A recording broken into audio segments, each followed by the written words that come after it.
Monday, September 23rd, 2024. My name is Kevin Smith. Thank you all so much for tuning into Loud Majority Live. We got a jam-packed show for you guys today. It turns out that Chicago's violent gangs are not too thrilled with the illegals. And there may be a very, very bad thing happening in the Windy City coming up very soon. Also, Donald Trump taking very large leads in a new New York Times poll in many of the swing states. We're going to break that down for you guys as we go. Also, we're going to be talking about how this election could come down to the state of Nebraska. The state of Nebraska, people really haven't been talking about this too much. However, I think it's incredibly important. Also, Democrats and Republicans avoid a government shutdown, even though many Republican defectors went against Speaker Johnson. We're going to go over all that. That's the continuing resolution that we know I don't like, but I think sometimes is necessary. And after 2 weeks about hearing how Haitians are the most beautiful people that have ever lived on planet Earth, the Biden-Harris administration tells Americans, maybe don't go there.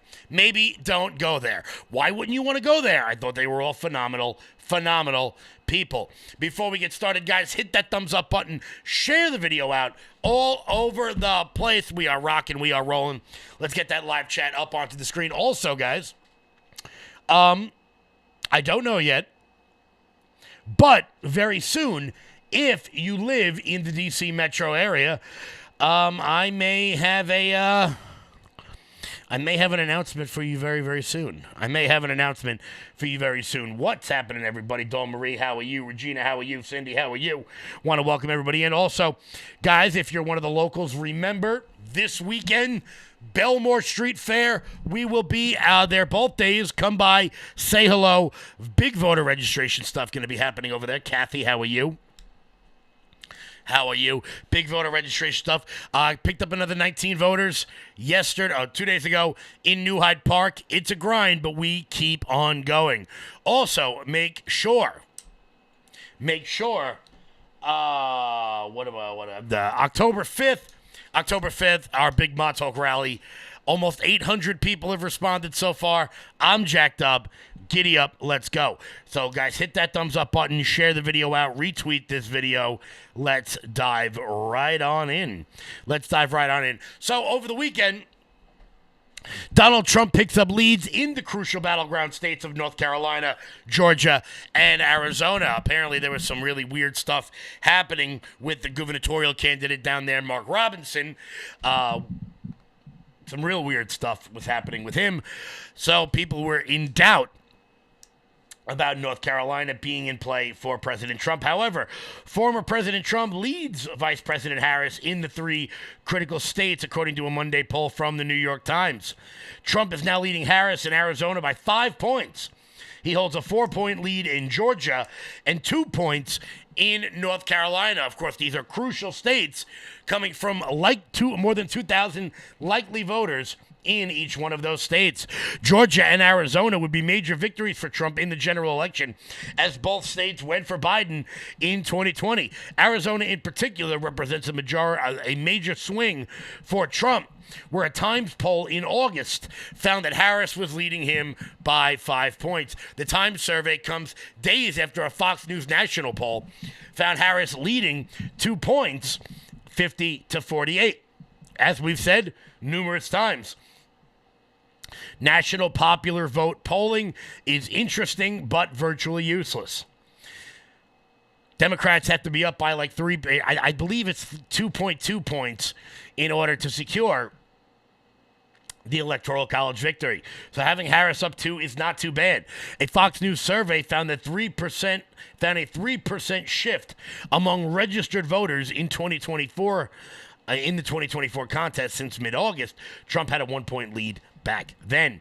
Since the August survey, many events have occurred that could have affected voters' opinion. The Democratic National Convention, RFK dropping out of the race and endorsing Trump, former Vice President Dick Cheney and Liz Cheney endorsing Harris.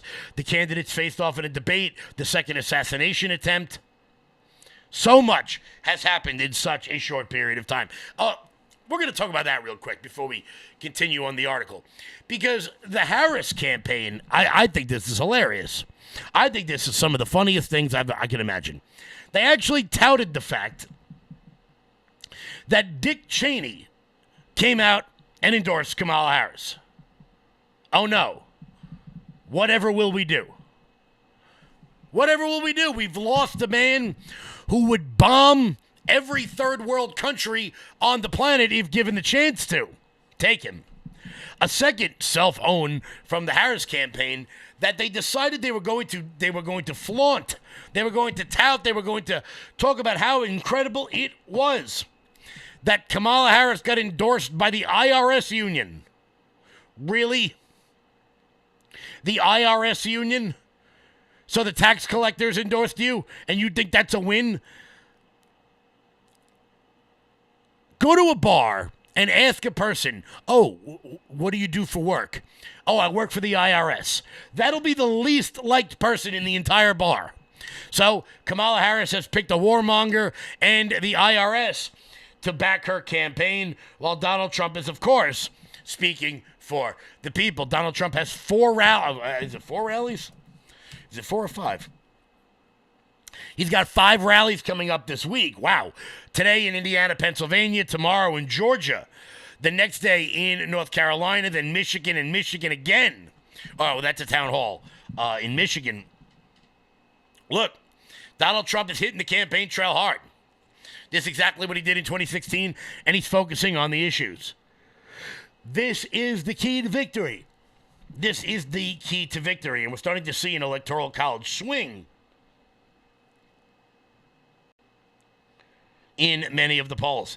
Many Republican pollsters are confident in Trump's chances given the national polling. Hillary Clinton beat Trump by 2 points in the national vote in 2016, but lost the Electoral College.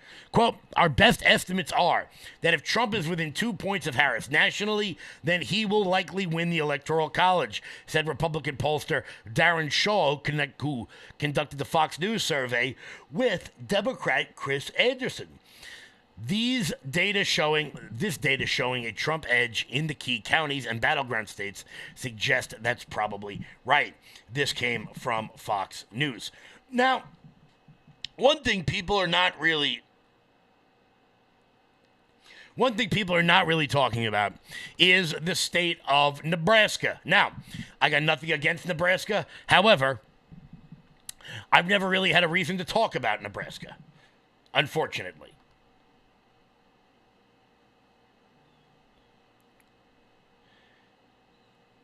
I've never really had a reason to talk about the state of Nebraska, but there is a scenario in which this election comes down to the state of Nebraska. We'll get to that in 1 second. Before we do, Mike Lindell. You're still looking good. I'm still feeling good. You know, I've got all your MyPillow products. Mattress topper, bed sheets, MyPillows, towels, slippers, blankets, sleepwear, dog beds. Whoa, Charles. Everyone now can get MyPillow products at huge discounts at MyPillow.com. That's right. Now's the time to go to MyPillow.com or call the number on your screen. Use your promo code to take advantage of our 3-in-1 sale. We're bringing you exciting new products, overstock specials, and closeout deals you won't find anywhere else. For example, when you buy one of our brand new MyPillow 2.0s, you get another one absolutely free. And with our overstock sale, you save 50% on our luxurious Giza Dream bed sheets. That's as low as $29.99 for the best sheets ever. And with our biggest closeout special, you get our all-season slippers for only $35. Or our sandals and slides for just $25. Quantities are limited, and once they're gone, they're gone. Guys, head on over to MyPillow.com, promo code LOUD. That's MyPillow.com, promo code LOUD, for up to 80% off everything on the website. That's MyPillow.com, promo code LOUD. So, Nebraska is a state people normally don't talk about in terms of electoral politics, but as we're going to look at the big board in a second, it could have a huge impact in this election. Nebraska has decided to renew its efforts to make the state a winner-take-all electoral state system after Governor Jim Pillen and Senator Lindsey Graham met with 20 Republican state senators to discuss changing the state's electoral votes.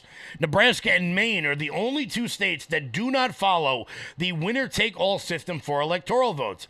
Instead, it gives two electoral votes based on the statewide result, and votes are allocated by who wins certain congressional seats. In Nebraska, 2 of the 5 electoral votes are awarded to the candidate who wins the most votes statewide, while the other 3 go to the winner of each of the 3 congressional districts. Now, what does all this mean? What does all this mean? Let's pop the big board up onto the screen. Here it is. You guys know we use this all of the time. As you guys can see, in this scenario, can I make this? Let me make this a little smaller so you can see. There we go. So here we are at 270 to win. If Nevada, Arizona, North Carolina go for Trump, and Pennsylvania, Wisconsin, Michigan go for Kamala Harris, that is 270 for Democrats, 268 for Republicans. But you can see the little dot in Maine and the little dot in Nebraska. Now, what does all that mean? Right now, if Nebraska changes the way it picks the Electoral College winner and all the votes go towards Donald Trump in a winner-take-all system, that is 269 to 269, the election is then decided by the House of Representatives state delegations, which Republicans and Donald Trump have all of. Now, there are a great many other scenarios. We could see here in Maine the state go, that's possible. Or if we reset the map and bring it back, let's see, Sorry, this takes a minute. Oh, no, well, not Alabama. No, Alabama. You're red. You're red. You're red and you're red. Take a state like New Hampshire. Many people tend to forget New Hampshire may be in play this time. May be in play. Switch that. That changes the map entirely. There are numerous instances in which Donald Trump can win. However, Kamala Harris's best path to victory is, of course, running the table on many of the swing states. Now, do I believe that she's going to do this? Absolutely not, as we're seeing with the polling coming up. However, if Nebraska goes to that winner-take-all system, it makes the Electoral College map for Donald Trump open up a hell of a lot more. In recent months, this is from townhall.com, the red state has attempted to secure a move that would award former President Trump an extra Electoral College vote in what would be a very tight race. The extra vote could secure the election for the 45th president. Meanwhile, Maine Democrats have tried to counterbalance the Nebraska legislation move. However, it appears Democrats have missed the deadline. I want the law changed. I made no qualms about it, said Lindsey Graham. They were very open-minded. I said, listen, it's your decision to make, and it comes down to one electoral college vote. I want you to understand what that one vote would mean. And he's absolutely right about this. That one electoral college vote in the Omaha, Nebraska area could make or break this entire election. And if Nebraska is able to change that law to make it a winner-take-all system, I want you to know that every Politico, including me, will, in the next 40 days, descend on Omaha, Nebraska. I will be doing this show from a hotel room in Omaha, eating steaks, watching the College Baseball World Series. Nebraska Senator Marv Reppen said he spoke to Trump, who supported the change. With the 2024 race looking to be tight, each electoral college vote will be critical for the presidential candidates, and getting to 270 for either candidate will come down to just a few states. Earlier this year, Governor Pillen and Trump endorsed the proposal to change the state's electoral college winner-take-all system. Ultimately, it was struck down. However, Pillen announced efforts to call a special legislative session that would reconsider their proposal if the GOP had 33 votes to make the change. Although Nebraska is predominantly a Republican state, its second congressional district, which surrounds Omaha, has historically gone Democrat, including voting for Obama and Joe Biden both times. If the law were to be changed, Vice President Kamala Harris wins Michigan, Wisconsin, Pennsylvania, as I said. However, if it does not change, the same electoral scenario gives Kamala Harris the win. It would be something. It would absolutely be something if the Electoral College came down to just Omaha. The world will descend on Nebraska. And I'm here for it.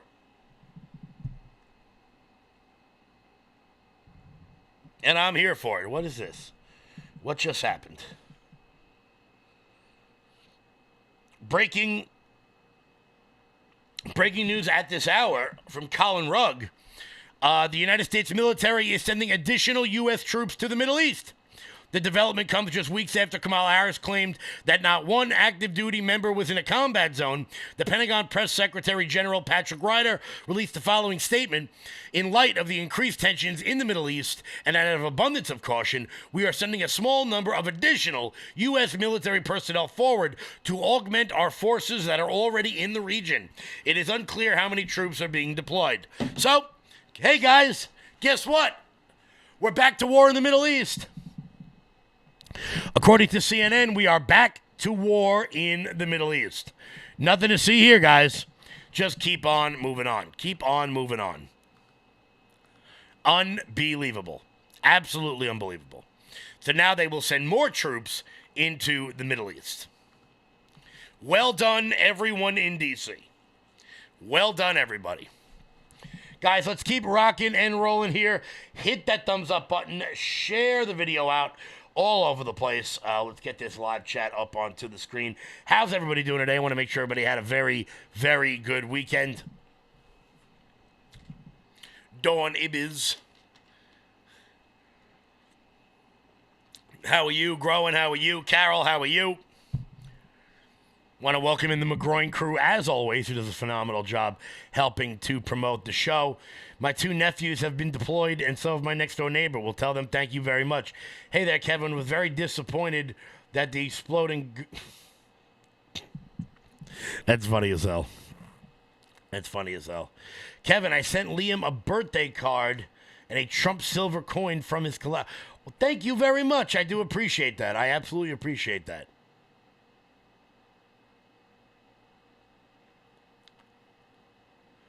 Mike Crispy's in the chat.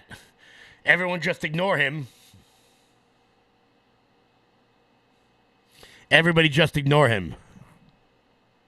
Yeah, did you guys see that? That video the other day of Jill Biden running the meeting in the White House? That was pretty wild. I mean, when Edith Wilson ran the country, at least nobody knew about it. However, now it seems to be a regular thing. With the wives of basically dead presidents running the country. Was it Jill? It was somebody. It was definitely somebody. But you guys see the title of the show today. This is a wild story that I wanted to, that blew my mind this morning when I read it. Apparently, many of the gangs in Chicago are very, very upset with the city of Chicago over the newly arrived Venezuelan migrants as the Tren de Aguara moves into the city.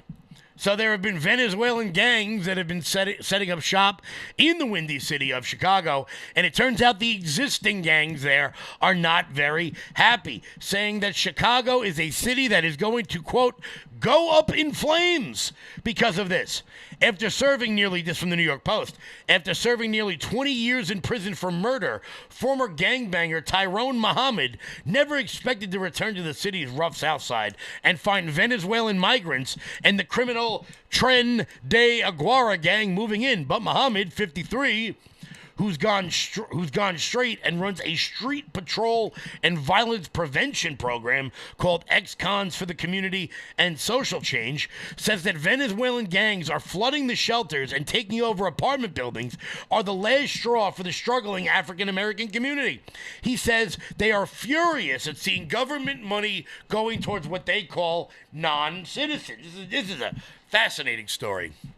Quote, "It is impossible to release gang members and criminals into our country through our border and broken walls and infiltrate them into the community that's already impoverished and broken," Muhammad told the Post last week, on the O-Block stretch along South King Drive that's considered the most dangerous in the city. When the black gangs here get fired up with the illegals and criminal activities of these migrants or non-citizens, the city of Chicago is going to go up in flames, and there will be nothing the National Guard or the government can do when the bloodshed hits the streets. It'll be blacks against migrants. That's terrifying. That's terrifying. The latest figures show that the city of Chicago has spent nearly $500 million in the last 2 years on more than 42,000 illegals who have arrived since 2022. So the gangs are getting a little pissed off that the Venezuelan gangs are encroaching on their turf. You import the third world, you get the third world. This should not come as a shock to anybody. It was only a matter of time until this happened. Many have been given money for rent, food stamp cards, and even cars. And some landlords have pushed out local blacks because they can get more money from the government for housing migrants. Some belong to the one-time Venezuelan prison gang turned vicious multinational crime syndicate Tren de Aguara, whose sources in Chicago told the Post are heavily armed, brazen, and spilling into areas of the South Side. Those areas are traditionally controlled by hundreds of entrenched gangs, from the Gangster Disciples, the Black P. Stones, to the Vice Lords, the Latin Kings, and the Satan Disciples. They all sound like lovely people. TDA members, I guess that's the Tren de Aguara, members flashing gang signs and wearing their uniform of choice. The Chicago Bulls t-shirt and caps could be seen outside of the Standard Club migrant shelter downtown, where two local Chicago police officers told the Post they were trying to encroach on a local gang's drug dealing corner near a 7-Eleven. Standard Club employees told the Post there hadn't been any crime in the shelter and denied the presence of gang members. Well, yeah, because they know if they don't, they're going to get fired. But Terry Newsom, a white Chicago dad-turned-activist, found there were 720 police incident reports logged at the Standard Club over the last year alone. So, when you look at the files, from the police department, it shows over 700 police incidents. And then when you go ask the people that work there, they say there are none. Not one. So for people out there like David Muir, who spoke to the city manager in Springfield, Ohio, it turns out maybe the officials are lying to you. Just a thought. Just a thought. Terry Newsom has teamed up with Muhammad and others concerned about the migrant crime and made dozens of Freedom of Information Act requests to find out what's really going on. Newsom showed the Post police reports including sex trafficking, child porn, drugs, carjacking, weapons, and excessive spousal violence have occurred at 4 downtown shelters alone. Of course, you know this, I know this. None of us should be shocked by this. And the rich white liberals who don't have to deal with this but advocate for these policies, they'll never have to deal with it either until they do. The TDA gang member was released by a Chicago judge despite a request from ICE to keep him detained just a month before he was charged with a violent jewelry store heist in Denver, not far from Aurora, Colorado, where members of the gang have reportedly taken over apartment buildings. Earlier this month, Chicago cops were called to a building on the South Side where 32 armed Venezuelan migrants were said to be showing off their weapons. Numerous residents on the Gritty rundown South Side, interviewed by the Post during the course of the week, including young hardcore gang members, the elder gangsters called the Millennials, said they are angry and frustrated about being overlooked by city officials who say they are in favor of the migrants. Yeah. Let me tell you something. When I was in Chicago, I stayed in what had to be the shittiest neighborhood one could ever see. Just nasty. And to know that the city has all this extra money to take care of illegals, but not to take care of their own citizens, maybe that's why. Maybe that's why you see gang violence at an all-time high in some of these major cities. Maybe if you had invested in the community in the first place, none of this would have happened. This article goes on and on and on and on about the different gang affiliates that are saying they're taking back their streets. And as I said before, remember a couple months ago, we spoke about the woman in Flushing, Queens, that couldn't get squatters out of her house? What did I say? I said if that had happened in New York back in the 80s, when cops weren't allowed to do their job, when trust in law enforcement was at an all-time low, who would have handled it? The mafia. It's no different in Chicago. You're going to start to see people turning towards the Latin Kings and the Crips and the Bloods and the Satan disciples, whatever the hell they're called.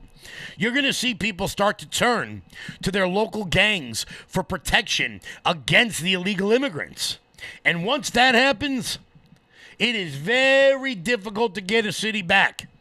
Because the people of that community are going to, A, be indebted to the gangs forever, but B, they're actually going to trust the gangs more than they trust the local police department because you have hamstrung the cops and not allowed them to do their jobs. It takes decades to get a city back once things get to that level. And unfortunately, Chicago has fallen by the wayside. Octavia Mitchell, 52, formed the Heal Your Heart organization after she lost her son to gun violence in 2010. Last year, she lost her nephew, who was gunned down on the South Side. 412 people have been murdered in Chicago so far this year. But she said less, not more, is being done to curb black-on-black violence. I can't even reach anybody at City Hall or anywhere that cares. Of course, the mayor of the city of Chicago did not respond to the New York Post for comment. And why would they? They're a bunch of cowards. They are a bunch of cowards. Somebody in the Twitter chat says, I like director Kevin Smith better. All right. So turn off the show. Turn it off. Guys, we'll be back in 1 second. The biggest benefit, honestly, has been with my skin. Skin was more hydrated, more radiant. This is the best superfood that you could take. It has all the essential nutrients you need for your skin, your gut, energy, focus, mood, performance. My hair has gotten so much thicker ever since taking this. I used to have a probiotic, a green juice. I replaced it all with this Armra Colostrum. It is amazing. You gotta take it. If you want to try it, try armra.com. Guys, start feeling better today with the superfood formula of Try Armra Colostrum. That's Armra Colostrum. Guys, go to tryarmra.com/LFATV. That's tryarmra.com/LFATV to get 15% off everything on your order and free shipping. That is tryarmra.com/LFATV. Let's pop this live chat up on the screen. Want to say hello to everybody? Let's go, Mets. That's right. Some people in the chat are saying my New York Mets getting closer and closer every single day. Look, I know a lot of people gave up on sports, and I don't blame you. However, there are some teams out there that are doing pretty well. Shout out to my New York Mets. Keeping it locked in here, baby. Every day, 7 p.m., giddy up. Let's go. What's happening, everybody? ZBM. The director, Kevin Smith, is a whiny libtard, so nah, thanks. Yeah, he's kind of a bitch. He's also like 60 years old and still reads comic books. Time to grow up, buddy. Time to grow up. Patriotic lady, how are you? Marissa, what's happening? I see you there. Once again, guys, if you are part of the local crowd, I will be at the Belmore Street Fair next weekend, both days, doing voter registration. If you guys want to come on through and say hello. If you want to come on by, say hello. Going to be a good time. Going to have all the good stuff over there. Also, October 5th is our big Montauk rally. Montauk Ride to the End. October 6th, I will be at, where the hell am I going to be? I'll be at the St. James Fair. October 10th, something else is happening that I can't announce just yet, but on a personal level, it's absolutely awesome. Also, what the hell did I say? And then we got a rally in New Jersey coming up. We got a rally in upstate New York coming up. Giddy up. We got 40 days. 42 days till Election Day. All gas, no brakes until the end. All gas, no brakes. Let's keep on moving and grooving here. So, more news. The House and the Senate have reached a tentative deal in order to fund the government. Now, look, some of you are going to disagree with this, and that's okay. I know you don't like the continuing resolution, and I know many of you feel as though Mike Johnson sold us out. And I totally understand those feelings. I do. And you guys know the people who voted against the CR on the Republican side, many of whom friends of mine, many of whom have been on the show, many of whom I side with on a regular basis. However, as I said, I think shutting down the government right now would be catastrophic for Republicans moving in to the election. Sometimes you got to take medicine even if you don't like the way it tastes. And right now is one of those times. So while I don't like everything in the CR, remember it only funds the government for a little bit. And Chuck Schumer took a swipe at his Republican colleagues for wasting precious time after the GOP counterpart unveiled their plan to avoid a government shutdown. The bipartisan plan was announced by Mike Johnson early Sunday. The tentative agreement maintains the government funding only until December 20th, with the House likely to vote on the bill as early as Wednesday. Look, it is a stopgap. It only goes for a couple of months. This is not the end of the world. The agreement, which still needs to be voted on in order to be implemented, comes weeks after the uncertainty about whether the government would shut down whether a government shutdown could be avoided before the fiscal year ends in a week. A hypothetical government shutdown would begin on October 1st. Then he went on about extreme MAGA Republicans, blah, blah, blah. Over the last 4 years, bipartisan and bicameral negotiations have been underway to reach an agreement that maintains current spending levels through December 20th and avoid a government shutdown before the end of the month. Look, I don't like it. But unfortunately, this sometimes is what we have to do. And this is just one of those moments. This is one of those moments where we got to take our medicine.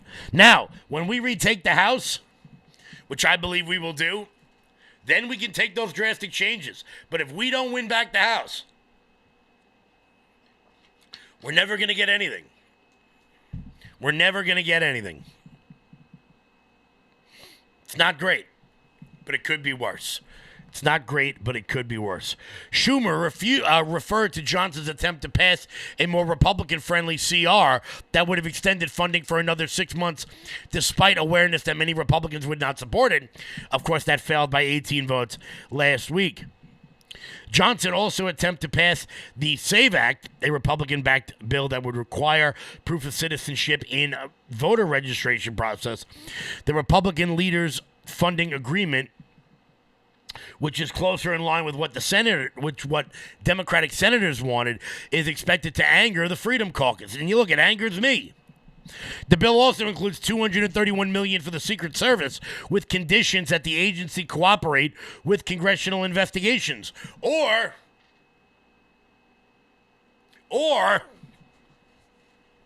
maybe just stop the president from being shot. That wouldn't be too much. I don't think I'm asking too much for that. I don't think I'm really asking too much there.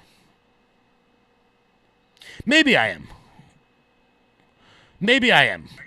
I don't know. I could be. I could be asking a lot from the Secret Service. Just like, do your job. And as I've said numerous times, look, I'll make this very clear. Sometimes people do things and it doesn't turn out well. Even if they have the best of intentions, they have to go.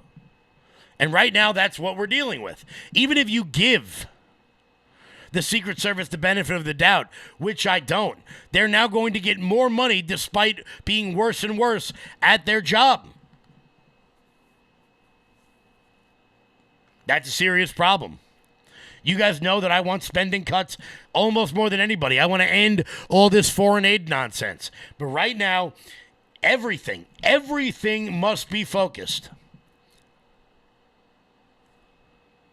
on November 5th. If it's not good for Donald Trump moving into the election, we should not do it. That's the bottom line. And I know people are going to give me shit for that, but you know what? It's a simple political reality. It's a simple political reality. Guys, in just 1 second, we're going to have a little bit of fun at the expense of AOC. Chris Cuomo actually brutally fact-checked her in real time. We're going to get to that in 1 second. Before we do, head on over to lfatv.us. That's lfatv.us. That is your home base. If not passing the CO with her Republicans, then why wouldn't Biden veto it, Kevin? Said Mike Crispy. Because if it passes the House and passes the Senate and Joe Biden vetoes it, then he takes the blame. But if Republicans fail to put forth a budget, they will be blamed for shutting down the government. Mike Crispy, you know that as well as I do. So let's not be silly in the damn chat. Let's not be silly in the chat. If Republicans pass it and Democrats in the House pass it and Joe Biden vetoes it and the government shuts down, then it's on him. Very true. You're insane. You know, you're nuts. You didn't stump me. Stop texting me. I can see you texting me, Mike. I can see your goofy ass texted me.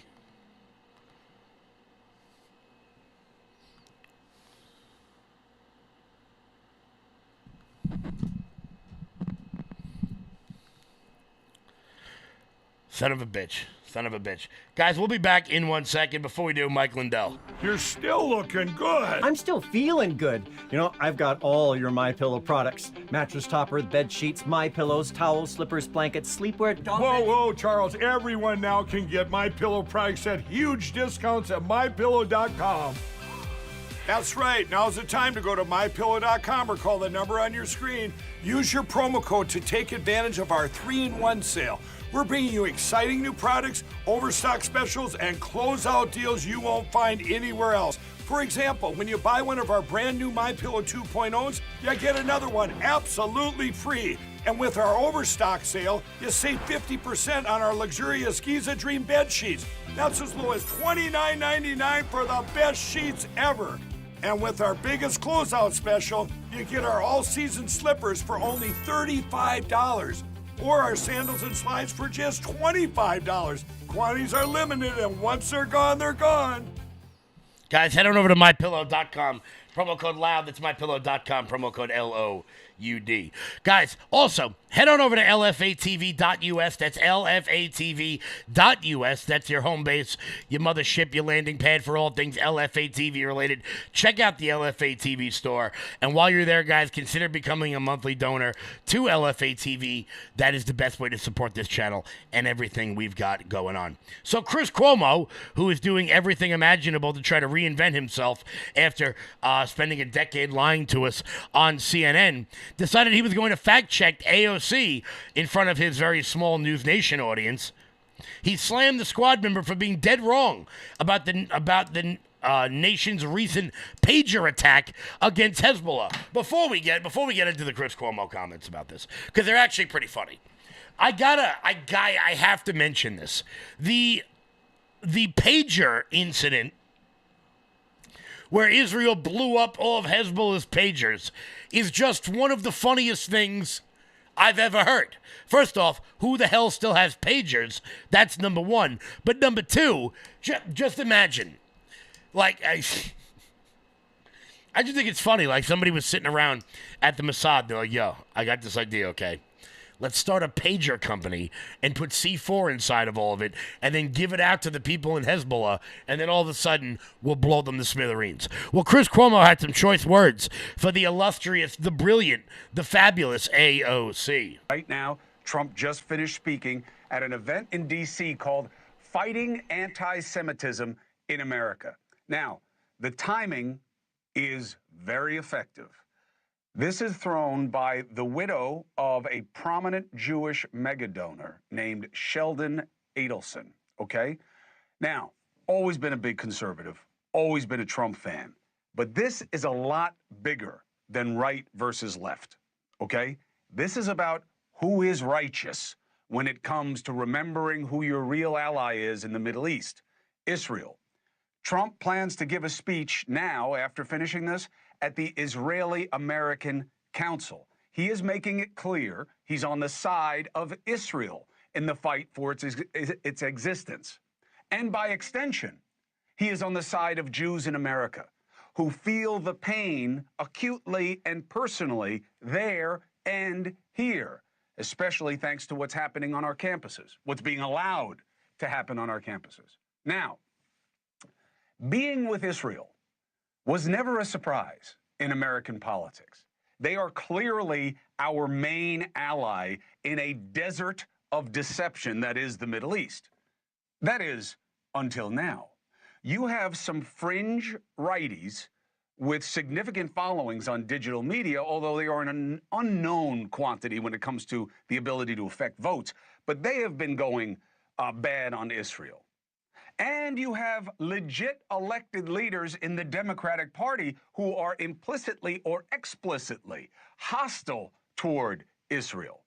AOC, who did not have the courage to say what was obvious about President Biden, is now saying what is absolutely not obvious about Israel, accusing them of war crimes for the pager and walkie-talkie attacks.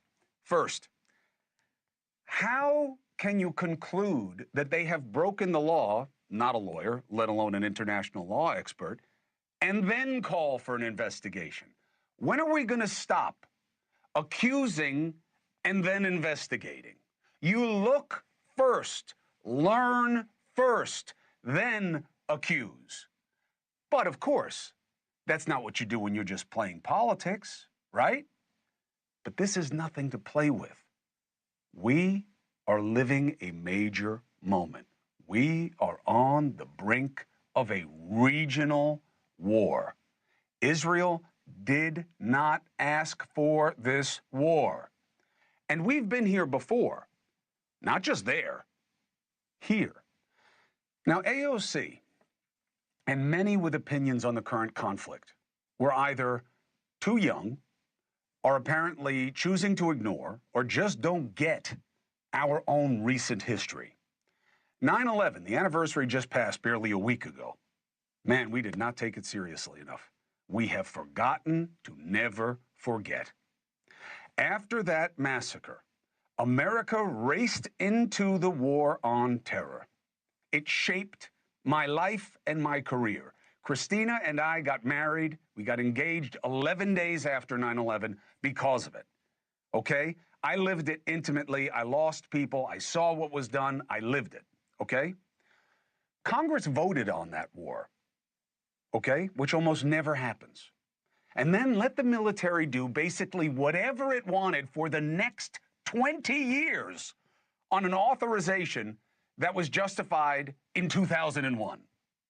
Not only did we go into the wrong country, but we killed hundreds of thousands, injured hundreds of thousands. And we were not in Pakistan, where we would later learn OBL had been chillin', or in Iran, which is the head of the snake, or in Saudi Arabia, which is the birthplace of Wahhabism that is the extremist birthplace of ideologies like Islamism. And yet it was all righteous. That was us and our allies. Israel suffered an attack of the same relative scale on October 7th, but that's where the similarities end. America faced no imminent direct threat. There were more attacks to come, but nothing of this scale. Thank God. We're not surrounded. There are no formidable countries looking to team up against us. Israel checks all of those boxes. They are surrounded by terror organizations and Arab enemies. This is a fact. They have been attacked constantly since October 7th. Hezbollah, okay, in Lebanon, has tens.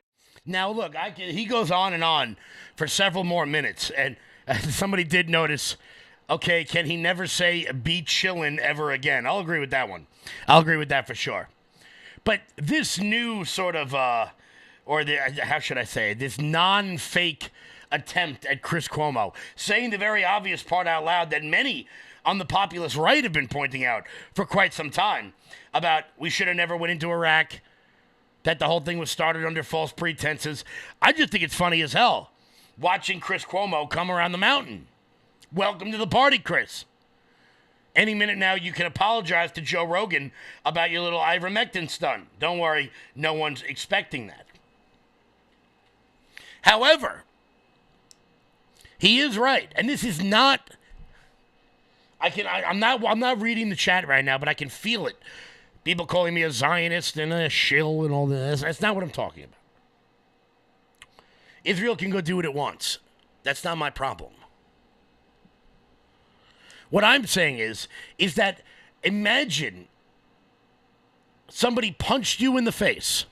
You then punch them back, and then someone way over there calls it a war crime. Democrats are so afraid of their left-wing flank. I'm willing to call out the right-wingers that are just nauseating towards Israel. The anti-Jewish stuff. I have no problem calling that out. But left-wingers like AOC, they won't do it. They'll never do it. They've got a much bigger problem on their hands, and it's nice to see some people on the left starting to notice.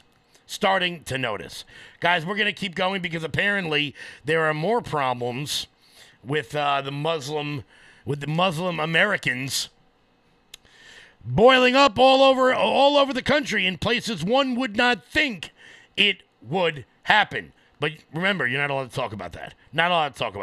Before we get to that, guys, hit that thumbs up button. Share the video out all over the place. What do we got? Let's see. Let's get this live chat up on the screen. Reports are leaning towards the fact that a tactical nuke was used in southern Beirut yesterday. I don't think so. I think that probably would have been news. I don't think that happened. I'm pretty sure that didn't happen. As a matter of fact, I'm sure that didn't happen. But let's get this live chat up on the screen, guys. Look, you guys didn't vote for this recession or the inflation, but you sure as heck are paying for it. I know the financial stress is absolutely killing you, and there's a growing stack of unpaid bills. Your solution, guys, is donewithdebt.com. Unlike others, donewithdebt.com has created new and aggressive strategies designed to get you out of debt permanently without bankruptcy or costly loans. Done with Debt stands between you and the bill collectors. They negotiate with your creditors to write off balances, cut interest rates, and stop all the penalties. They have a plan to put more money in your pocket the very first month and every month after that until the debt is gone. And the best news is, guys, Done with Debt is now accepting new clients right now. But you need to hurry, because some of their debt strategies are time sensitive. Let donewithdebt.com hit the debt reset button for you and make your money yours again. But again, guys, this is time sensitive. So you need to visit donewithdebt.com or call 1-888 322-1054.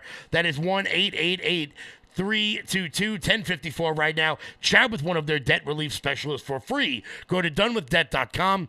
That's donewithdebt.com. Giddy up, let's go. How's everybody doing? Hit the thumbs up button. As we're moving and grooving here, we got two more stories that I want to get to before we wrap up today. I hope everybody had a phenomenal weekend.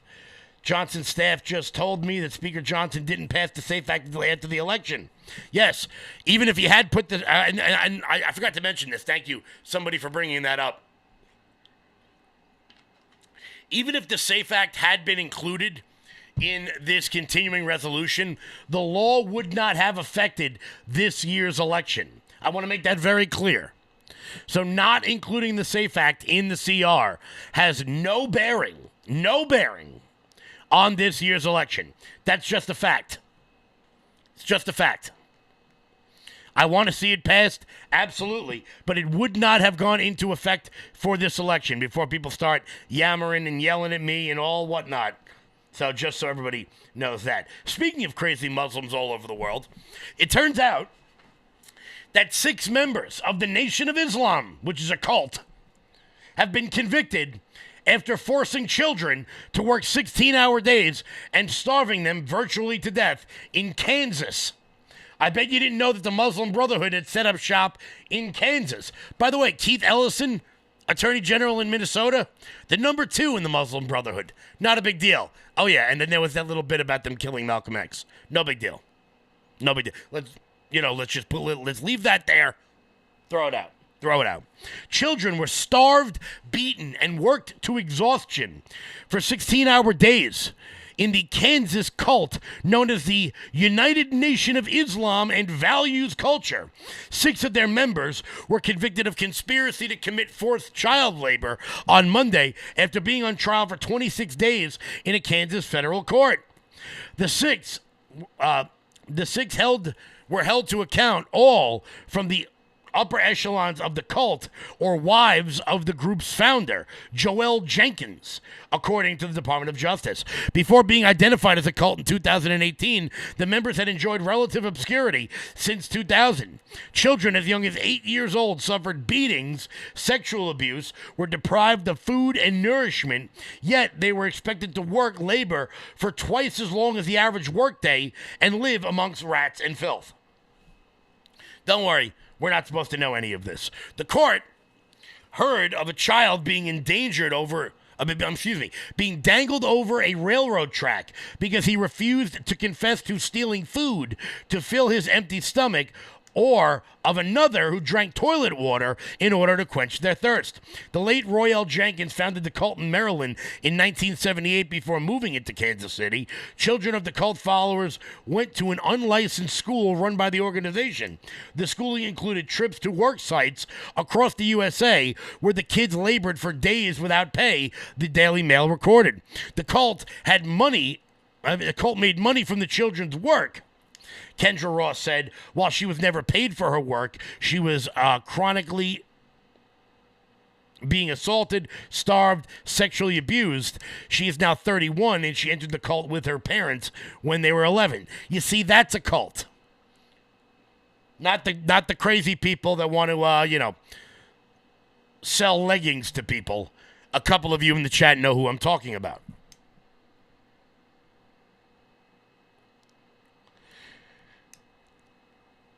The woman said that her mother embraced the United Nation of Islam in 1993. The founder was a former truck driver who attracted hundreds of followers by telling them that he was the incarceration of Allah. And in 2015, he renamed the cult the Values Creator. Court documents revealed how he was a polygamist with 13 wives by the day he died and had fathered at least 20 children. 3 of his wives were charged. He claimed divinity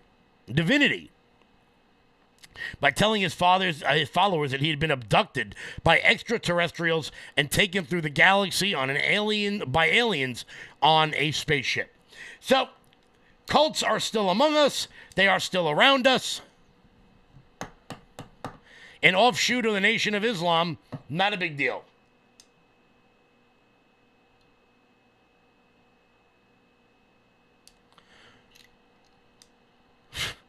Wild stuff.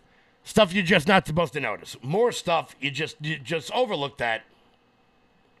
Sophie, you're right. And liberals call us a cult. Nothing to see here. Absolutely nothing to see here. Wild stuff. Guys, we're going to wrap up the show. I want to thank everybody so much for tuning in. Make sure you hit that thumbs up button on the way out the door. But before you do that, head on over to loudmajorityusa.com. That's loudmajorityusa.com. Sign up for the newsletter. Check out our shop. Look at all these new goodies we got over at the Loud Majority store. Guys, head on over to loudmajorityusa.com. Look at all the flags we got here. Pick up all of these phenomenal flags. Giddy up, let's go. That's the best way to support this network and everything we've got going on. Let's check out more of the stuff over here. Let's go to the women's section. Check out these goodies. We got crop top hoodies. We got new, whoever makes this website is doing phenomenal work. Is doing absolutely phenomenal work. You know who I'm talking about. Guys, head on over to Loud Majority. Look at the leggings. Pick those up. Sweatpants. I'm liking it. Guys, loudmajorityusa.com. That's loudmajorityusa.com. Sign up for the newsletter. Check out our shop. Guys, we're going to wrap up the show today. I want to thank everybody so much for tuning in. Matter of fact is coming up next here on this network. Guys, thank you all so much. Hit the thumbs up button on the way out the door. Until tomorrow, everybody, stay loud.